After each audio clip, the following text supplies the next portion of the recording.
ಒಂದು ಮಗುವಿನ ಆರೋಗ್ಯಕರವಾದ ಬೆಳವಣಿಗೆಗೆ ಸೈಕಲಾಜಿಕಲ್ ಇರ್ಬೋದು, ಶೇರಿಂಗ್ ಆ್ಯಂಡ್ ಕೇರಿಂಗ್ ಇರ್ಬೋದು, ಬಿಹೇವಿಯರಲ್ನಲ್ಲಿರ್ಬೋದು, ಅಡ್ಜಸ್ಟ್ಮೆಂಟ್ನಲ್ಲಿರ್ಬೋದು, ಎಲ್ಲ ಥರದಲ್ಲೂ ಎಮೋಷ್ನಲಿ ಡೆವಲಪ್ ಆಗೋದ್ರಲ್ಲಿರ್ಬೋದು, ಎಲ್ಲ ಥರದಲ್ಲೂ ಒಂದು ಮಗುವಿಗೆ ಇನ್ನೊಂದು ಮಗು ಬೇಕು. ಅದು ಇದ್ದಾಗ ಮಾತ್ರ ಇದನ್ನೆಲ್ಲ ಈ ಸೋಷಿಯಲ್ ಅಡ್ಜಸ್ಟ್ಮೆಂಟ್ಗಳನ್ನೆಲ್ಲ ಕಲಿತಾ ಹೋಗೋದಕ್ಕೆ ಸಾಧ್ಯ.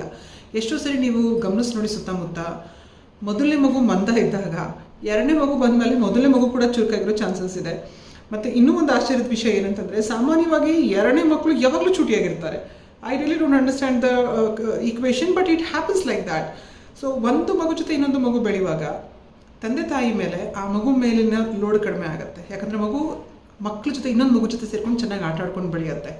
ವಿತ್ ಟೈಮ್, ಮೇ ಬಿ ಅವ್ರದ್ದು ಅಡಲಸೆನ್ಸ್ ಇರ್ಬೋದು, ಟೀನೇಜ್ ಇರ್ಬೋದು, ಎಲ್ಲದರಲ್ಲೂ ಒಬ್ರಿಗೊಬ್ರು ಒಂದು ಸಪೋರ್ಟ್ ಆಗಿ, ಒಂದು ಕೇರಿಂಗ್ ಆಗಿ ಬೆಳ್ಕೋತಾ ಹೋಗ್ತಾರೆ.